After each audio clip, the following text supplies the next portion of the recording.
unfortunately, those phone calls, very well meant, had caused a problem. I was asleep after all the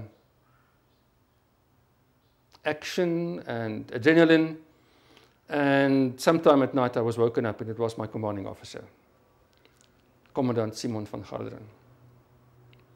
And his words were that I'm taking you offline for the rest of the operation because you are reckless. You put the aircraft in danger. Those were his words.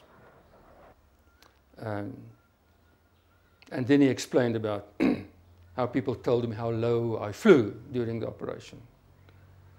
And I was half asleep and I couldn't understand what was going on. So the next day I was grounded. And the action went on for that day, and I was only allowed to ferry my aircraft back to Waterkloof after very heavy reprimands and I remember the words, for having put the aircraft into danger all the time.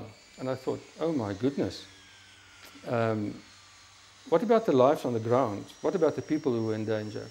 Because the emotion was about the aircraft. Oh, obviously it was shot up quite nicely as well. There were a number of holes and half of the windscreen was shot away. The windscreen on the aircraft consists of 2 layers of armored glass laminated together. The outside layer was taken off by that same ACAC system I took out as I went in.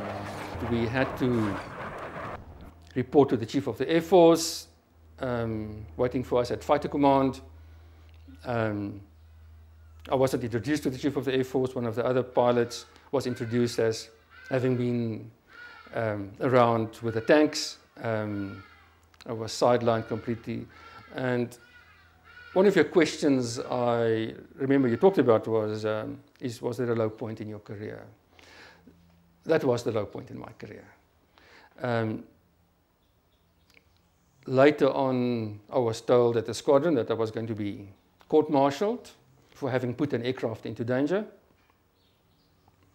And the proceedings were started against me with this court-martial. Initially, I thought it's just talk, but it became a real court-martial procedure. And then I had to certainly defend myself.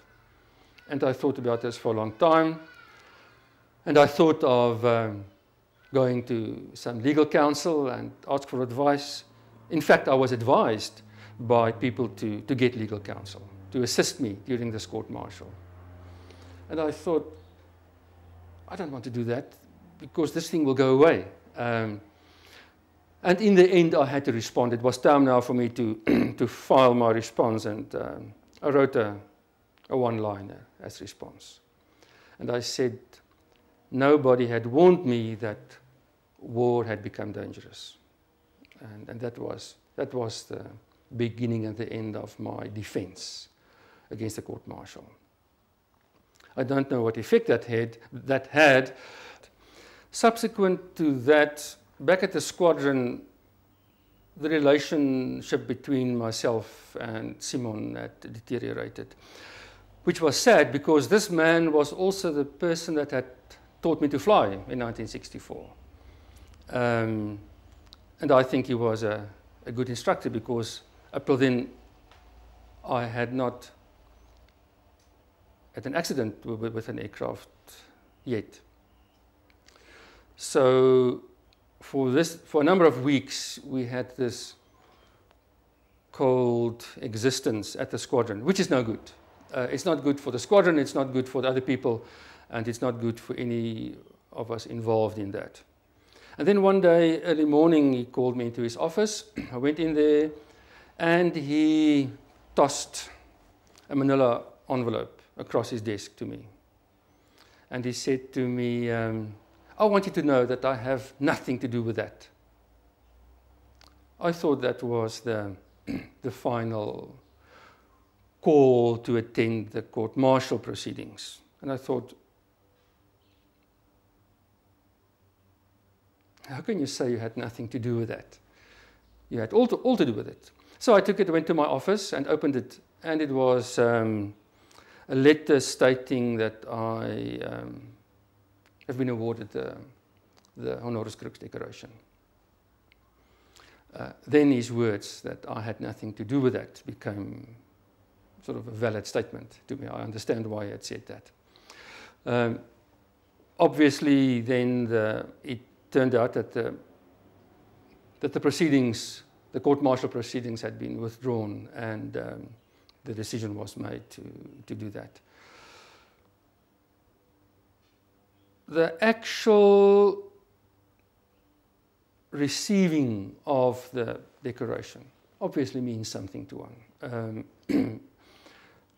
That's the reason why these things had been designed long ago. That was a nice day, and my people that went with also enjoyed that. And today, my children seem to add more value to that than I had added to it. The actions for having received it were merely human actions, taken in moments of, if not clear thinking, then at least some clear direction or guidance from wherever. The attitude at the squadron also changed at the time. The relationship between myself and Simon deteriorated more than that. And subsequent to that, a number of things also happened where we grew apart further from one another.